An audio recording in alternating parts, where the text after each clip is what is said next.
On Thursday, the nation will mark 1 year since the insurrection at the Capitol. Federal authorities say in that time, lawmakers, as well as the building itself, are facing more threats now than last January. That is when a pro-Trump mob barreled past barricades and clashed with police officers, injuring many of them. Authorities say it was an attempt to disrupt the certification of the 2020 Electoral College results. Since then, more than 700 people have been arrested. A recent CBS News poll finds most Americans think something like it will happen again. The U.S. Capitol Police Chief says his department recorded a total of 9,600 threats during 2021. A bipartisan congressional committee is investigating the event today. Congressman Jamie Raskin appeared on CBS Mornings to reflect on the actions that led up to that day. The way I see it today is that there were 3 rings of activity, and one was a mass demonstration called by then-President Trump for a wild protest that became a riot. The second ring of activity, closer into the middle, was a violent insurrection called by groups like the Oath Keepers, the Three Percenters, the Proud Boys, the Aryan Nations, the militia groups, the QAnon networks. But the scariest ring was the very inner ring, the ring of the coup. And it's a strange word to use in American political parlance because we don't have a lot of experience with coups in American history. And we think of a coup as something against a president, but this was a coup waged by a president against a vice president and against the Congress in order to overthrow the 2020 presidential election and to seize the presidency for a second term.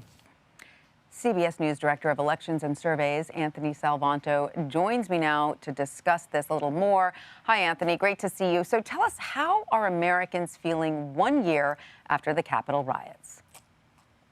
Hey, Tanya, great to talk to you. I want to start out by saying that there's a large majority of Americans who disapprove of what happened on that day. And I think it's important to start there because that disapproval, which I'll show you here right now, stands at over 8 and 10, cuts across party lines. So that's really your top line. But then you get into those numbers a little bit, Tanya, and one of the things we've noticed since the events, since we polled right after it, is that within the Republican Party, there's been some softening of that disapproval.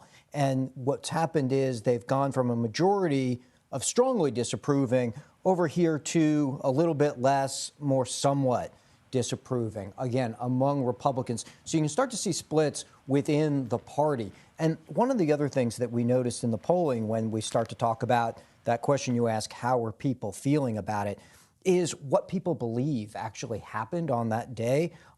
We found that, again, looking within the Republicans, there's 4 in 10 who feel that rather than it being Trump supporters, whether or not they were typical of most Trump supporters, that it was, in fact, they believe left-leaning groups pretending to be Trump supporters. So that's another data point that starts to speak to that question of how are people feeling. Yes, widespread disapproval, but within the ranks of the self-identified Republicans, there's been a little softening of that disapproval and also a little bit of difference on what they believe actually happened that day, Tanya. That's interesting. So you're seeing a little bit of softening among Republicans, a little bit of a shifting in what they believe happened.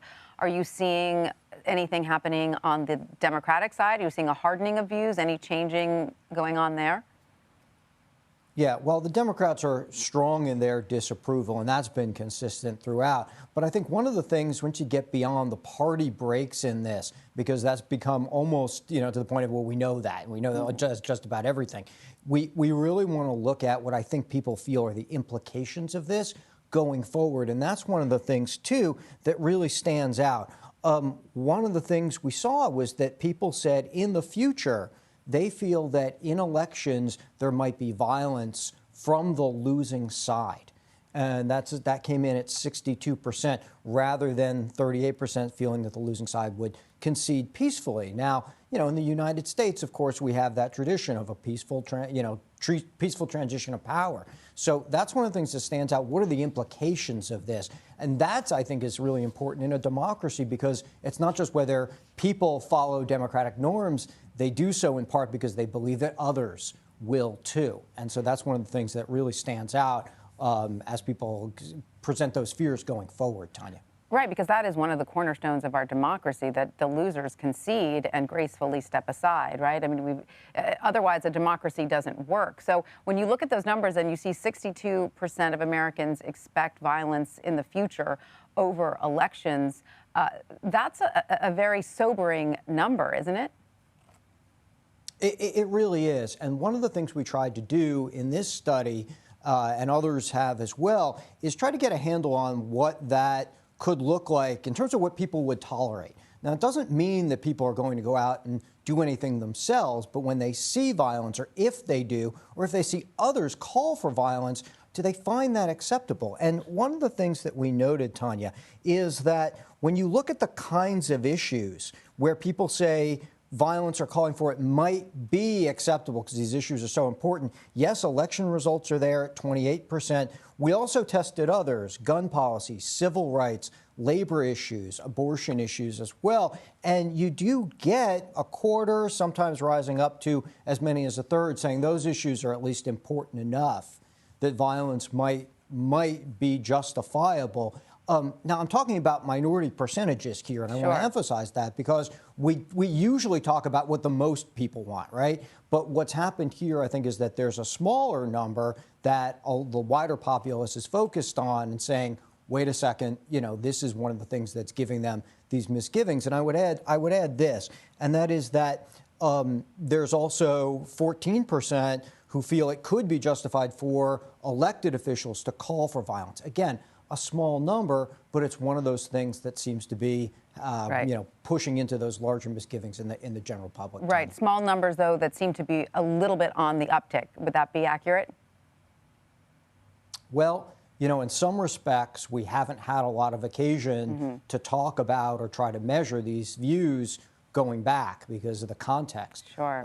But, you know, it's definitely, I think, the key thing to watch going forward isn't so much whether these numbers move, but whether that confidence goes up or down, whether people think that there's going to be more because of those democratic norms that we talked about, Tanya. And you'll be keeping an eye on that for us. Well, Anthony Salvanto, thank you so much. And once again, Happy New Year to you.